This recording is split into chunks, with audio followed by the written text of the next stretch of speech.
যখন আল্লাহর কোনো বান্দা অসুস্থ হয়ে যায়, রোগী হয়ে পড়ে, কঠিন বিমারিতে পড়ে যায়, আল্লাহ রাব্বুল আলামিন এই অসুস্থতার কারণে ওই বান্দার গুনাহগুলোকে এমন ভাবে ধুয়ে মুছে সাফ করে দেন, যেমনি ভাবে আগুন সোনা রূপার ময়লাগুলোকে দূর করে দেয়।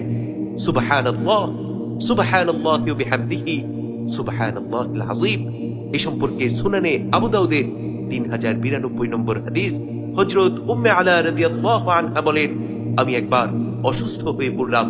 আল্লাহ রাসূল সাল্লাল্লাহু আলাইহি ওয়াসাল্লাম তখন আমাকে দেখতে আসলেন এবং তিনি আমাকে বললেন, আবশিরি ইয়া উম্মাল আলা, হে আলার আম্মা, আপনি এই অসুস্থতার জন্য সুসংবাদ গ্রহণ করুন।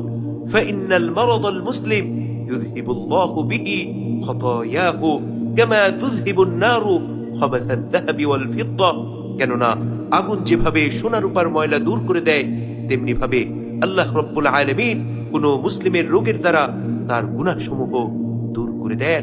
সুবহানাল্লাহ, সুবহানাল্লাহি ওয়া বিহামদিহি, সুবহানাল্লাহিল আযীম। এছাড়াও আল্লাহ রাসূল সাল্লাল্লাহু আলাইহি ওয়াসাল্লাম আরো একটি চমৎকার সুসংবাদ দিয়েছেন, যদি কোনো বান্দা নিয়মিত নেক আমল করে, নেক কাজ করে, অতঃপর সে যদি কখনো অসুস্থ হয়ে যায় কিংবা সফরে থাকার কারণে সেই আমল না করতে পারলেও আল্লাহ রাব্বুল আলামিন ওই বান্দার আমলনামার মধ্যে পরিপূর্ণ সওয়াব লিপিবদ্ধ করে দেন।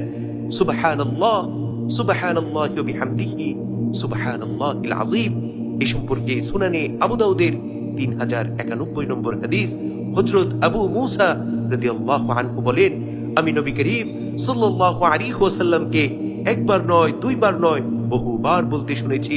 আল্লাহ রাসূল সাল্লাল্লাহু আলাইহি ওয়াসাল্লাম বলেছেন, ইযা কানাল আবদু ইয়ামালু আমালান সালিহা, যখন কোনো বান্দা নিয়মিত নেক আমল করে, সওয়াবের কাজ করে, ফাশাগালা আনহু মারাদুন আও সাফারুন, অতঃপর সে যদি কোনো অসুস্থতার কারণে কিংবা সফরের কারণে সেই আমল না করতে পারে, কুতিবা লাহু কাসালিহিন মা কানা ইয়ামালু ওয়া হুয়া সহিহুন মুকিমুন, তাহলে এই আমলের কারণে ওই ব্যক্তির আমলনামায় যেমনি ভাবে সুস্থ অবস্থায় এবং বাড়িতে থাকা অবস্থায় সওয়াব লেখা হতো, ঠিক তেমনি ভাবে অসুস্থ অবস্থায় এবং সফররত অবস্থায় সেই আমল না করলেও একইভাবে সওয়াব লিপিবদ্ধ করা হবে।